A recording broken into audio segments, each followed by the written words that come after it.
Good morning, everyone. I'm Jim O'Brien. I'm Senior Vice President of University Affairs at Arizona State University, and I'm here with my colleagues today to talk about the ASU Starbucks plan. With me is Dervala Hanley from Starbucks and Phil Regier from ASU. Dervala is the Vice President of Strategy, and Phil serves as Executive Vice Provost of ASU Online at ASU. And so as we talk about this program, this partnership, I wanted to provide just a couple minutes of background on the foundation I think that has been laid at ASU, or at least we're trying to lay, for this kind of activity, for this kind of partnership. So at ASU today, one of the things that we're really focused on is this notion of social embeddedness. And how is it that as a public research university, as a public institution, how is it that we can be connected to our community and our communities, because there are many of them. And so we are doing our best to find ways to connect to organizations and people with ideas and energy that they'd like to advance, and then try to be responsive to that at ASU. Second, I think related to that notion of social embeddedness is the mechanism by which we can advance successfully in that regard. And what we found at ASU here over the past decade or so is that the ideal, the mechanism of partnership is the most powerful force that we have. We have found repeatedly that we are so much better for working with others than trying to go it alone. And so I think on that foundation of social embeddedness, this notion of partnership, what we found in Starbucks is a very unique opportunity and a very exciting opportunity that Dervala and Phil are going to tell you more about.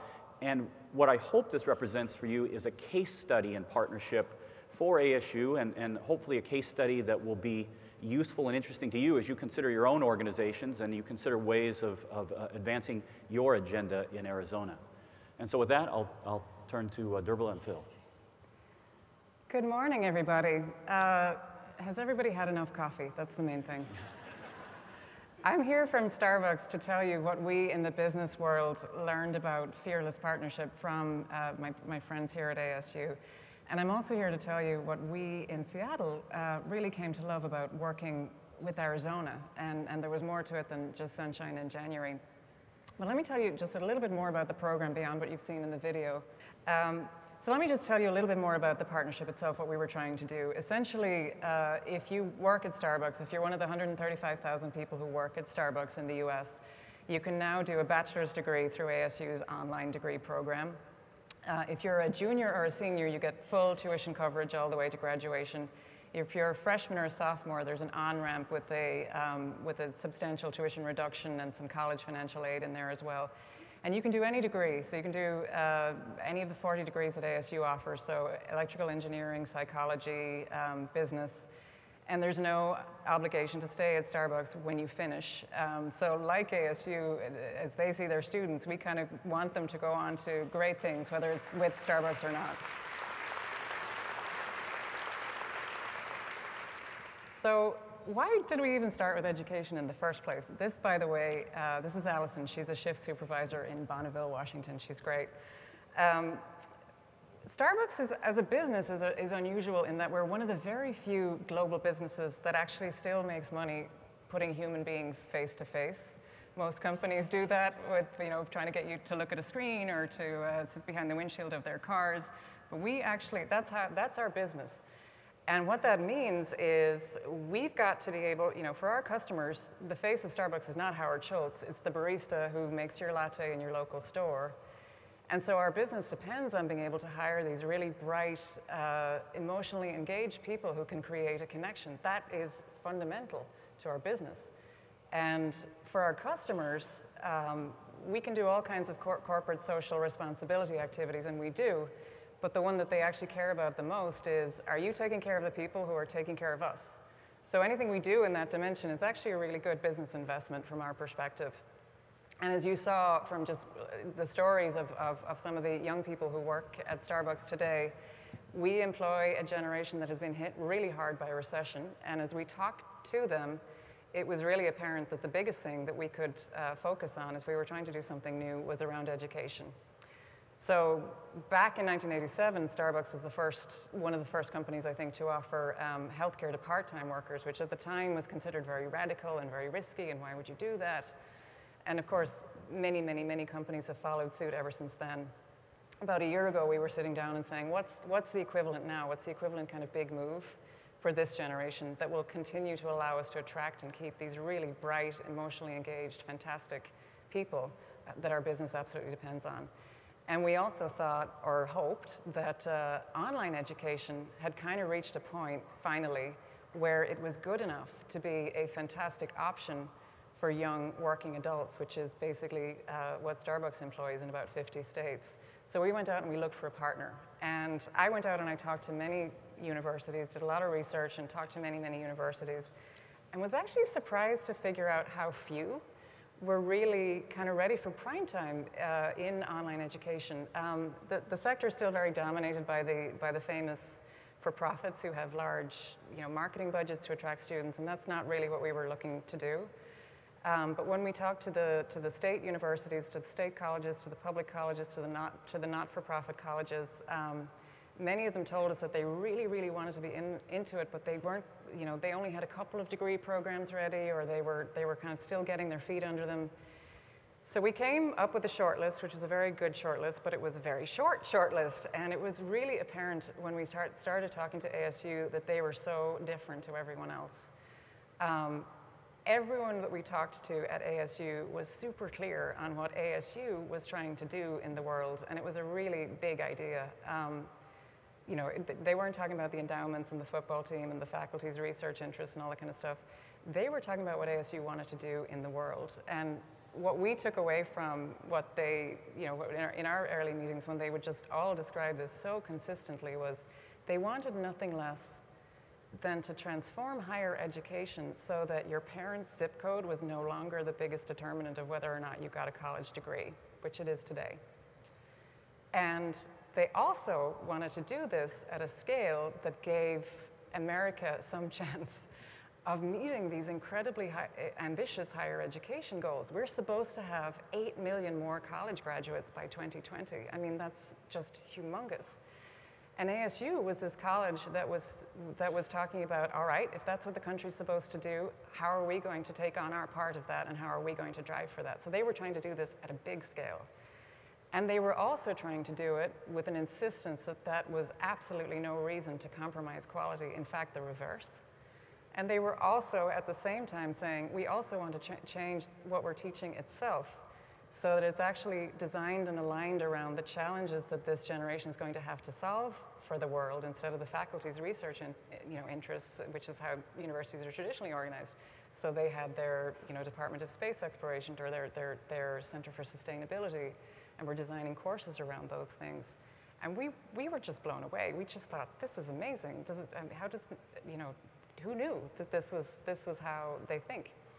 And so we started to go like, these people are innovators who can run rings around us in the business world. And we really wanted to work with them.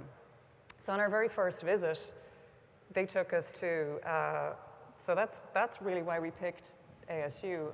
On our very first visit, they took us to the Mars spaceflight facility, and they showed us a full-scale model of one of the rover, and we learned that those amazing, miraculous photos that we now get to see of the surface of Mars is because there are scientists at ASU controlling those cameras and interpreting those images for the world. So we figured, all right, this is an organization that is not scared of venturing into the unknown and can handle a little bit of complexity and can handle a little bit of scale.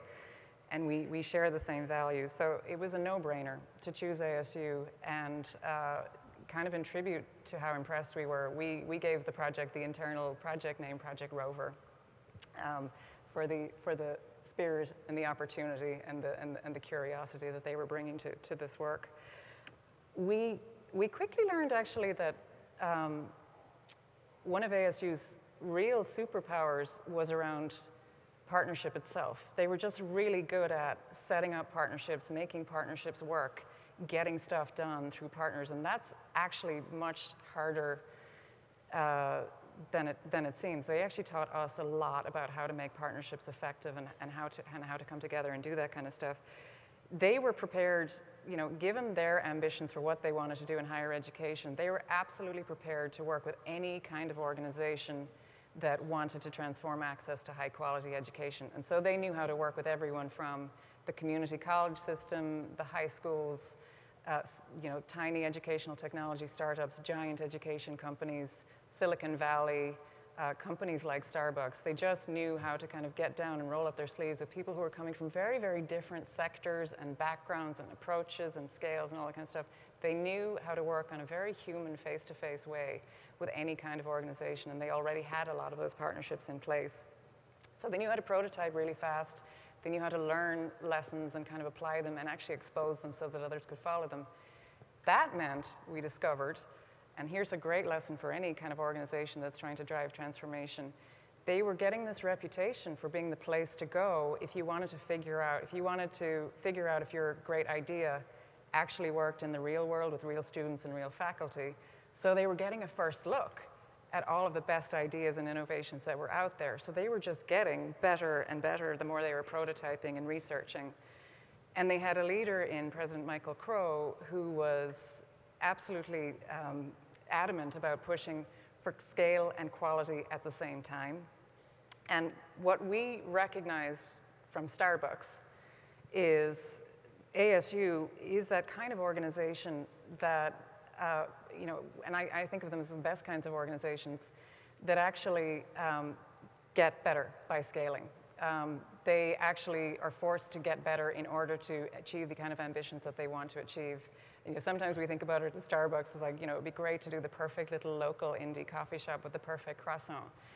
But a really interesting challenge is how do you get to be good enough to be, in 17,000 stores in 60 countries? And that's the kind of thinking that ASU had as well. It was just that fearlessness around scale and quality not being mutually exclusive.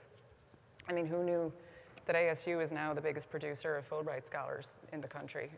And that to me just said a lot about their uncompromising attitude there. So that's why we picked Arizona. But long before we actually signed any kind of contracts or anything like that, we just decided we're just going to sit down and figure out how to make this work. And not just how to make it work, but to say, what are the other things that we can do because we are the organizations that are working together? Can we make the people going into this program more successful than regular graduates because they have a supportive employer, they have that kind of wraparound, kind of family style love making them happy, making them more successful as they're studying. So what are the kinds of other things that we can bring because we're doing this together to make these students more successful? So we just sat down long before we had a contract and started talking about these kinds of things. And there was so much we just didn't know.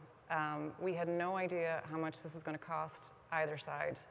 We had no idea if no people would sign up, if 50,000 people would sign up.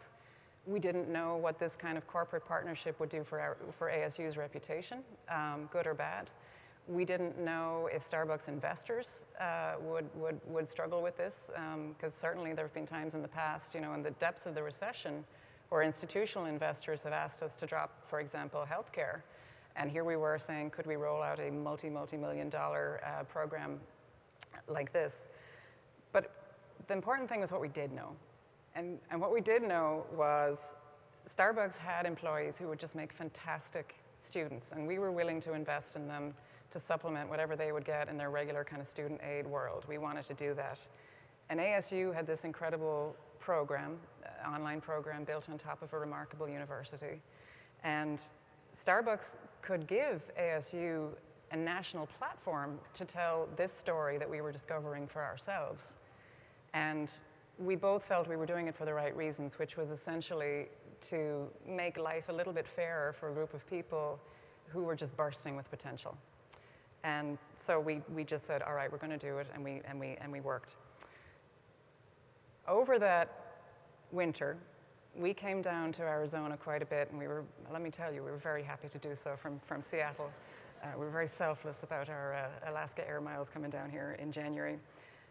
But as we did so, and as we got to spend more time down here, we became convinced that no small part of ASU's daring was actually because they were here in Arizona, and the sandbox for innovation that you have in a place like Arizona lets you do things that you can't do in other places in the country. And we recognized a little bit of that, because I think Seattle had a little bit of that, particularly kind of in the 90s, the 80s and 90s, that kind of frontier mentality where you're able to take bigger risks and do more daring things and do them on a scale that's actually bigger, because you're away from the spotlight, and it's incredibly freeing. And so we started to recognize that you can really do these amazing things because you're in this place that is still forming and growing, and the Jell-O mold is not set. And we looked at that and kind of saw that President Crow was able to put in place this vision that seemed to us far more radical, and and literally 10 times larger actually in scale than he might have been able to do had he stayed in the East Coast Ivy League. There's just a lot you can do while the rest of the world is looking at New York or Silicon Valley or Harvard for innovation. There's a lot you can do when you're working in a place that supports that kind of risk-taking, and frankly where the demographics look a lot more like the future of this country than the past, and where you're able to start tackling challenges that the rest of the country is about to have to start tackling, but you have a bit of a head start on doing so, whether it is that kind of sustainability or exploration of new territories or whatever. You have this kind of freedom to really invent new territories when you have that spirit of the place. President Crow sometimes talks a little bit about Berkeley, and I've always been fascinated when he does so, because he'll talk about Berkeley in the 1950s. There were 6 million people, I think, in California in the 1950s. And Berkeley took in anyone from the high school system with a B average and created one of the world's great research universities at a time when everyone was still looking to the East Coast Ivy League. And I think it's just such an extraordinary model for him to just turn around and say, that was a model that was built on inclusion, not exclusion. And we need to do it again because we've lost our way in that, and it's happening here in Arizona.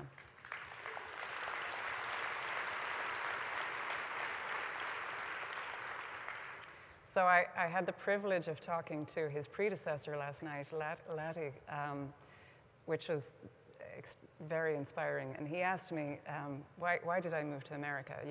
I don't know if you've noticed yet, but I'm not from here. Having heard even more about Arizona on this trip, because I'm getting to meet this group of people,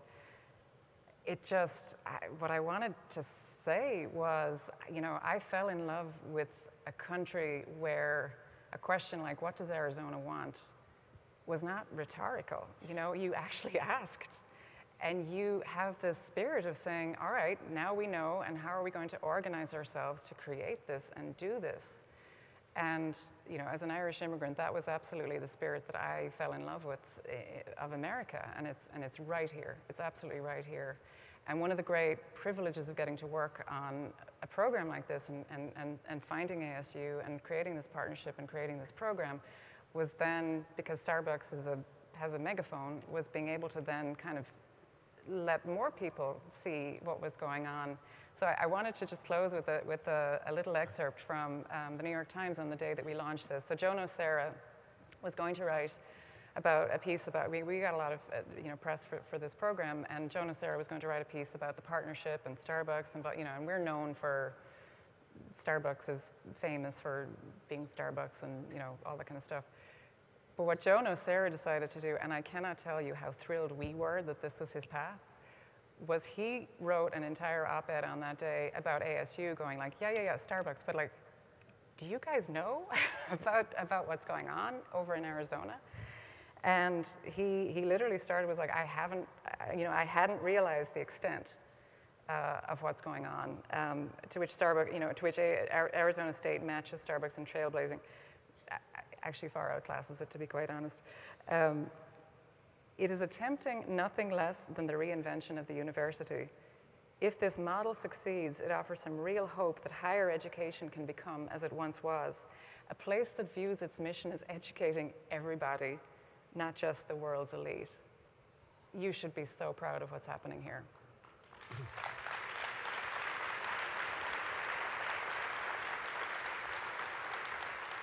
And I would like to turn over to someone who's become a dear friend in our long conversations and our long meetings to put this together, Phil Regier, who's going to talk about this from ASU's perspective. Thank you. Thank you, Dervala. Thank you very much. I'm going to spend just a few minutes talking about partnerships. Once again, that's a theme for this morning. Why Starbucks worked for ASU. And then also what ASU learned from this particular partnership.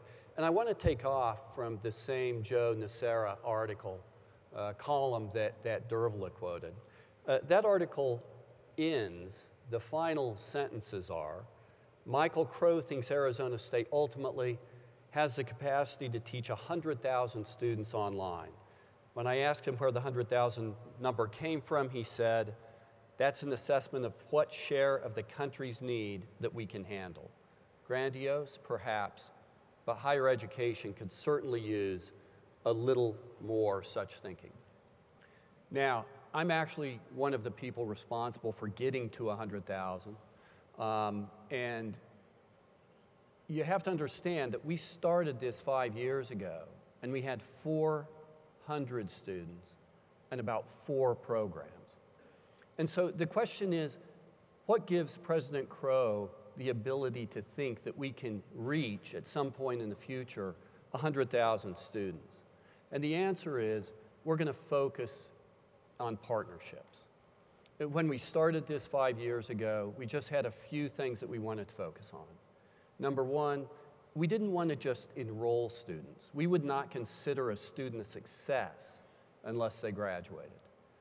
Number two, we weren't going to offer any program that we could not do online as well or better than what we could do face-to-face.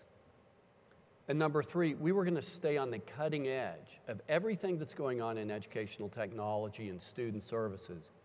But the only way we could do that is by developing an extensive set of partnerships.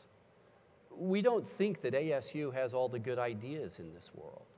And in fact, this diagram behind me shows the 100 or 150 partnerships that we've created over the past 5 years. Now, some of those, frankly, are small, and they're more in the nature of a vendor relationship. A lot of those are with small companies where we're doing co-creation, and a few of them are very big partnerships that we've created, not dissimilar to what we did with Starbucks, but they gave us the muscles to do something with Starbucks. So one that I'd point out is 4 years ago, we entered into a very big partnership with Pearson, which is the world's largest education company. And when I say a partnership, I mean it felt like a joint venture. It was they were all in on something they had never done before, and we were all in working with the world's largest education company.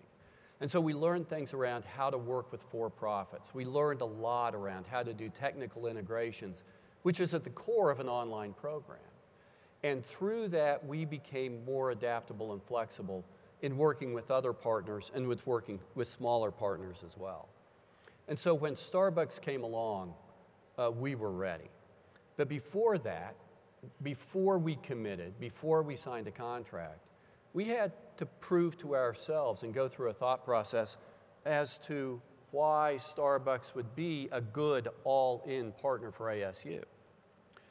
Number one, when we went to Seattle, we were blown away at the commitment of Starbucks to its partners.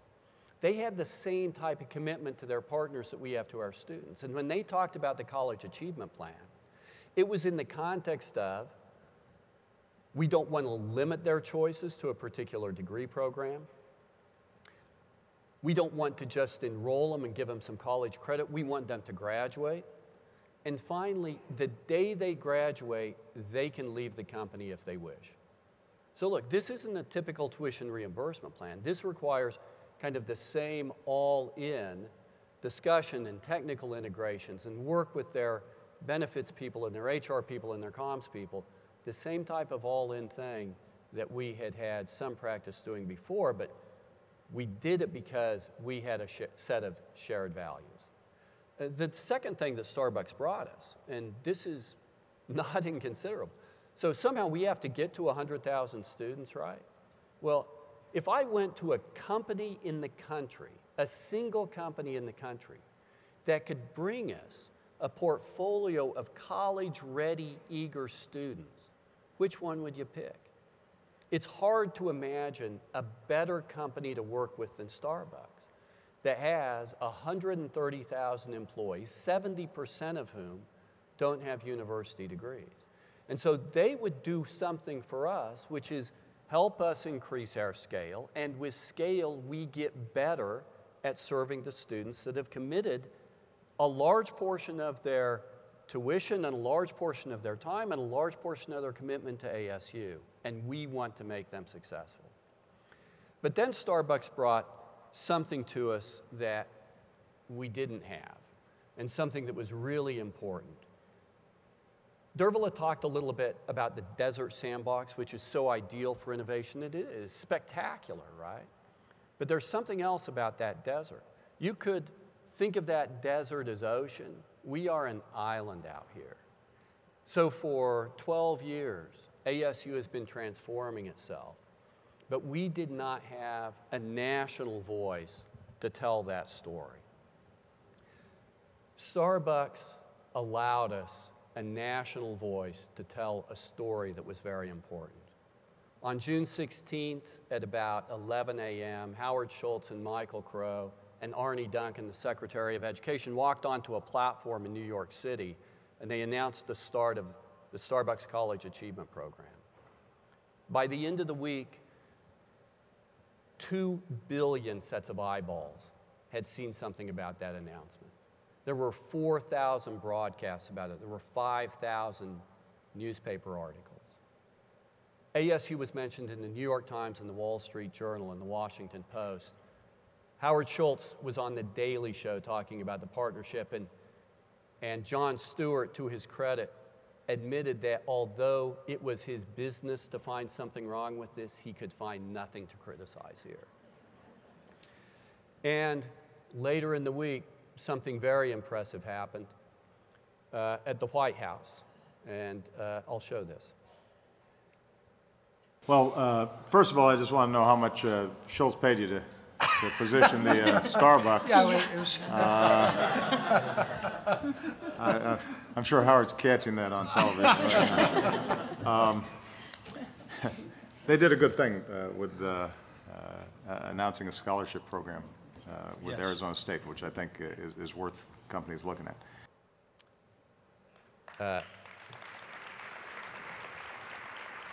And so I hope Howard sees this as well. Look, that's the type of publicity and PR that we could have spent the next 2 decades trying to generate, and Starbucks did it for us in 5 days. The other thing that you learned about Starbucks is they're masterful at telling a narrative. That opening video, that was spectacular. And we learned something about narrative storytelling. You know, we're a bunch of professors, and our natural inclination is to show you graphs and charts and talk about 4,000 to 12,570 and stuff like that. Starbucks does the same thing, equally powerful, with a narrative.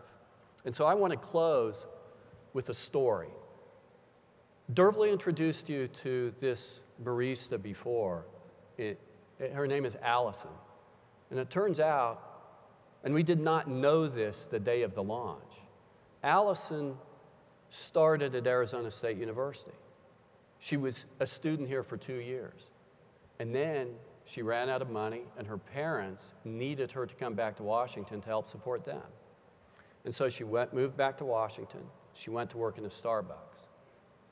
On the day of the announcement, Allison was learning about it while she was at work, and Allison's mother, Sandy, was listening to the announcement on the news. Sandy was so excited about this that she texted Allison, and then, in something only somebody who's older than 35 would do, to make sure that the text she heard, she got in her car and drove to Starbucks to discuss it with Allison. As soon as Allison got home, she applied to the program. She was the first student admitted into this program.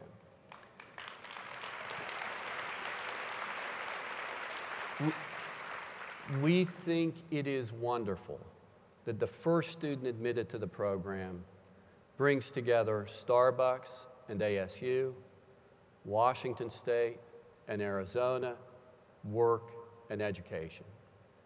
And we know that in the future, Allison is not only going to be a loyal Starbucks customer, she's going to be a great Sun Devil alum. Thank you very much.